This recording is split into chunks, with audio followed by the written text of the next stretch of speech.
me, and I carried it forward with no inconsiderable success. He adds that within 2 months, some 60,000 people had been killed, quoting Moynihan still, 10% of the population, almost the proportion of casualties experienced by the Soviet Union during the Second World War.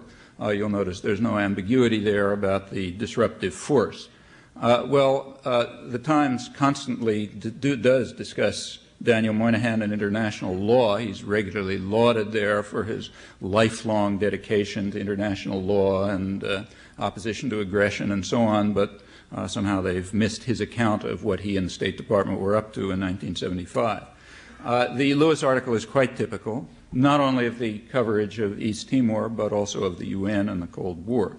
Well, let me give a little background. In the early post-war planning for the world, the United States had, the State Department and the U.S. generally, had special plans for Southeast Asia. Southeast Asia was to, as George Kennan's policy planning staff in the State Department put it, Southeast Asia must fulfill its main function in providing resources and raw materials for the reconstruction of Europe and Japan. The CIA, in one of its earliest reports, said that we must maintain the colonial economic interests of Western Europe and Southeast Asia. Crucially, Kennan added, we must restore what he called Japan's empire toward the south, that is, the co-prosperity sphere that Japan had tried to construct, to which the United States basically had only one objection. They were leaving us out, but now we would reconstruct it for them, now under U.S. control as part of the global system that the U.S. was organizing and running. And Indonesia was crucially important in this. In December 1948, Kennan called Indonesia the most crucial issue in our struggle with the Kremlin. What's it got to do with the Kremlin? Well, the Kremlin was, that's kind of a code word for neutralism. The threat basically was the threat of neutralism all over the world, in Europe and Japan and so on. Neutralism was regarded by Dean Acheson and Chief of Staff Omar Bradley and others as suicidal, in their words. The fall of Indonesia, Kennan said, would spread the infection to Burma, India, Pakistan, Australia. The same reasoning, incidentally, led to the war in Vietnam. This nationalist infection, it was feared in Vietnam, might spread to Indonesia, ultimately beyond, even to what John Dower, one of the leading Asia historians here, calls the super domino. Well, concerns about Indonesia mounted through the 1950s. It was ruled by Sukarno, an independent nationalist, who tried to balance Indonesian politics between the two major forces there, the army and the PKI, the Communist Party, which was the only mass-based political party. In 1957-58, the CIA, U.S., participated and backed an armed insurrection against Sukarno, which failed. In the early 60s, concerns mounted. Guy Pawker, a government scholar and a study published by Princeton University, urged his contacts in the Indonesian military, I'm quoting, to take full responsibility for their country, strike, sweep their house clean. Another leading foreign policy analyst, Professor William Kintner of University of Pennsylvania, warned that if the PKI is able to maintain its legal existence and Soviet influence continues to grow, the same code word, it is possible that Indonesia may be the first Southeast Asia country to be taken over by a popularly based, legally elected communist government. Therefore, he said, with Western help, free Asian political leaders, that is, the kind who are going to lose if there's an election, together with the military, must not only hold on and manage, but reform and advance while liquidating the enemy's political and guerrilla armies. Pawker then expressed his concern that the groups backed by the United States, in his words, would probably lack the ruthlessness that made it possible for the Nazis to suppress the Communist Party of Germany. He said these right-wing and military elements that we support, the free leaders, are weaker than the Nazis, not only in numbers and in mass support, but also in unity, discipline, and leadership. Well, Pawker's pessimism proved unfounded. In October 1965, the pro-American General Suharto took charge, and he launched a bloodbath of which the Nazis would have been proud. Hundreds of thousands of people, mostly landless peasants and plantation workers, were slaughtered within a few months. The public Western reaction to this orgy of bloodshed was relief and pride. The Deputy Undersecretary of State, Alexis Johnson, celebrated what he called the reversal of the communist tide in the great country of Indonesia, an event which he said will probably rank, along with the Vietnamese War, as perhaps the most historic turning point of Asia in this decade. That was in October 1966, when the full toll was known.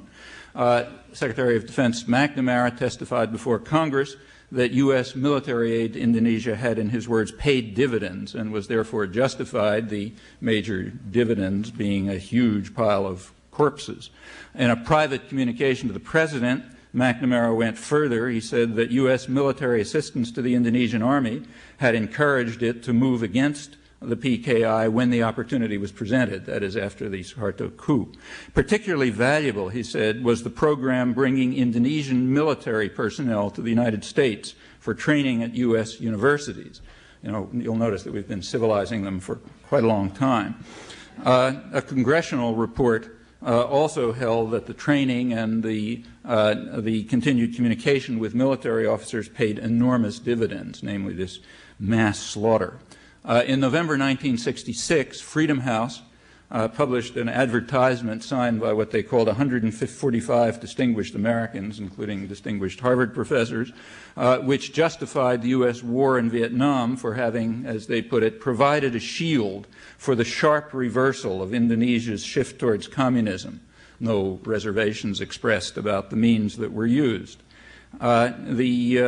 McGeorge Bundy, who moved from Harvard dean on to national security advisor, years later in the mid-'80s, observed that it would have been wise for the United States to have stopped, or at least reduced, the Vietnam War in 1965 when, as he put it, a new anti-communist government took power in Indonesia and destroyed the Communist Party, incidentally slaughtering some 700,000 people or so. There was no condemnation of the slaughter on the floor of Congress.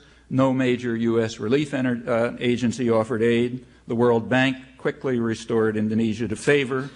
Western governments and corporations followed suit, which was a reflection of their pleasure at the course of events. What about the media? Well, they were pleased, in fact, euphoric. In October 1965, as the slaughter was just getting underway, Times correspondent Max Frankel, who's now editor-in-chief, described the delight of Johnson administration officials over the dramatic new opportunity in Indonesia. The military showed power, so Indonesia can now be saved what had appeared to be an inevitable drift towards a peaceful takeover from within. Peaceful takeover from within is code word. It means democratic politics, the worst conceivable tragedy, of course. U.S. officials, he said, believe the army will cripple and perhaps destroy the communists as a significant political force, leading to the elimination of communist influences at all levels of Indonesian society. So we don't have to worry about this peaceful takeover from within.